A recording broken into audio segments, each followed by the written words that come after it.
মাতৃক বিচাৰি এগৰাকীৰ কণমানিৰ কাতৰ আহ্বান। মা, তুমি ক'ত আছা? মা, তুমি ক'ত আছা? সোনকালে আহা। সোনকালে আহা। মই ৰৈ আছো নহয়। দেউতাই ভাত খোৱা নাই, ময়ো খোৱা নাই। তুমি আহিলেহে মই ভাত খাম। আকৌ পাপাই ভাত পানী খোৱা নাই নহয়। তুমি নহ'লে মই ভাত নাখাওঁ। আজি 10 দিনে সন্ধানহীন মাজুলীৰ ববিতা বৰা। দীপশিলাৰ মাজুলীৰ পটিয়ৰী গাঁৱৰ নিৰ্বাসী সুজিত বৰাৰ পত্নী ববিতা বৰা আজি 10টা দিন ধৰি নিৰুদ্দেশ হৈ আছে। ঘটনা অনুসৰি যোৱা 9 ফেব্ৰুৱাৰীত কমলাবাৰীৰ মৈতুনিৰ মাকৰ ঘৰৰ পৰা নিৰ্দেশ হৈছিল মহিলাগৰাকী। লগৰ ছোৱালী এজনী ঘৰৰ পৰা আহোঁ বুলি পত্নীক বিচাৰি দিক বিদিক হেৰুৱাই পেলাইছে স্বামী সুজিতে। আৰক্ষীৰ কাষ চাপিও কোনো সংহত উলিয়াব পৰা নাই ববিতাৰ।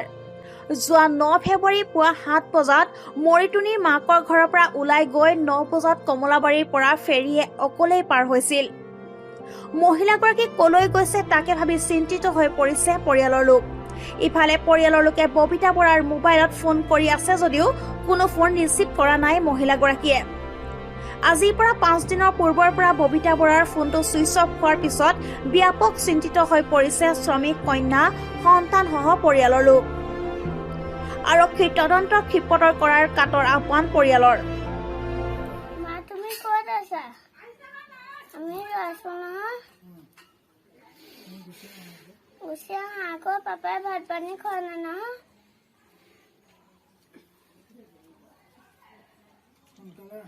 সোনকালে আহা। ভাত খোৱা নাই। তুমি নহ'লে মই ভাত নাখাওঁ। পাপাক ক'লে মাৰিম বুলি কৈছিলে নি? কি ক'লে মাৰিম বুলি কৈছিলে? পাপাক ক'লে মাৰিম বুলি কৈছিলে। কি ক'লে? কথাটো। কোনটো কথাটো? ফোন কৰা কথা। কোনটো মানে কোনটো কথা ক'লে মাৰিম বুলি কৈছিলে? ফোন কৰা কথাটো কথা। হয় নি? ফোন ক'ত কৰি থাকে?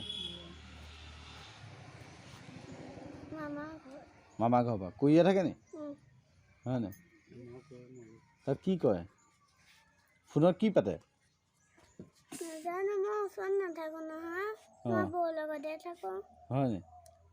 তাৰপৰা মামা ঘৰত কেইদিন থাকিলা? তোমাৰ অহাতে তুমি যে মা যে যিদিনাখনি গৈছিলে ৰাতিপুৱা, হয় নহয়? তুমি সাৰ পাইছিলা নাই? শুই উঠিছিলা নাই? উঠিছিলা। তোমাক কি বুলি কৈ থৈ গৈছে? মই লগৰ ছোৱালী এজনীৰ ঘৰলৈ যাম বুলি কৈছিলে। হয় নি? তাৰপৰা দেউতাৰ কথানো কেতিয়া কৈছিলে? ভয় কেতিয়া খুৱাইছিলে? ভয় ৰাতি খুৱাইছিলে। কি বুলি?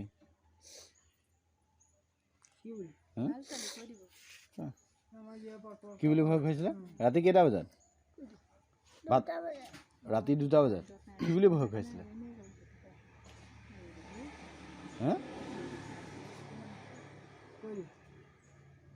তুমি মাক কি কৈছিলা ন? কিবা কৈছিলা? ভয় যে খুৱালে? মাজুলী লৈ আহে আৰু। কিমান দিন হ'ল? আজি 10 দিনে হ'ল, পোৱা নাই। কি সন্দেহ কৰিছে? কোনোবাই ফুচুলাই মেলি লৈ গৈছে বুলি ভাবিছে? সেইটো এতিয়া ক'ব পৰা হয়তো ডাইৰেক্টে ধৰি দিলোঁ হয়। এতিয়া আপোনালোকক সহায় বিচাৰিছোঁ যাতে আপোনালোকে চাই চিন্তি আমাক বোৱাৰীজনীক লাগে আৰু লৈ আহক। আৰক্ষীয়ে কি কৈছে? আৰক্ষীয়ে চাই আছোঁ কৈছে। গতিকে আমি ফোন কৰোঁ যে ছাৰ আপোনালোকে কি কৰি আছে, সোনকাল কৰক। আমি এতিয়া মানে ল'ৰাটোকে ছোৱালীজনীকে চাই থাকিব পৰা নাই। কাৰণ মোৰ সেয়া ভাগিন হয়, মই সৰু মামীয়েক। আমি এতিয়া সহিব পৰা নাই। গতিকে ঘৰখনৰ বিলাই মানে আমি দেখিবও পোৱা নাই, মানে ইমানেই বেয়া লাগিছে। আৰু সেইটো দুখতে কেতিয়াবা ব'লাচোন ছাৰলৈ ফোন কৰা সেনেকৈও কওঁ। আমিয়ে সুধি থাকোঁ ছাৰক। সেইটো কাৰণে মানে এতিয়া আপোনালোকৰ সহায়তে যাতে আমি বোৱাৰীজনী পাওঁ, আমি সেইটোৱে আশা ৰাখিছোঁ। কাৰণ ছোৱালীজনীলৈ মুখলৈ চাওক, ছোৱালীজনী বিলাই কি হৈছে। আমি বহুত মৰম দিওঁ, হেৰি নাই, কিন্তু মাকৰ মৰম এবাৰেই হওক, সেইখিনিয়ে বহুত মানে ৰাখিব পৰা নাই ছোৱালীজনী। মাজুলীৰ পৰা প্ৰাঞ্জল খাউদৰ ৰিপৰ্ট, দশমিনিট 24।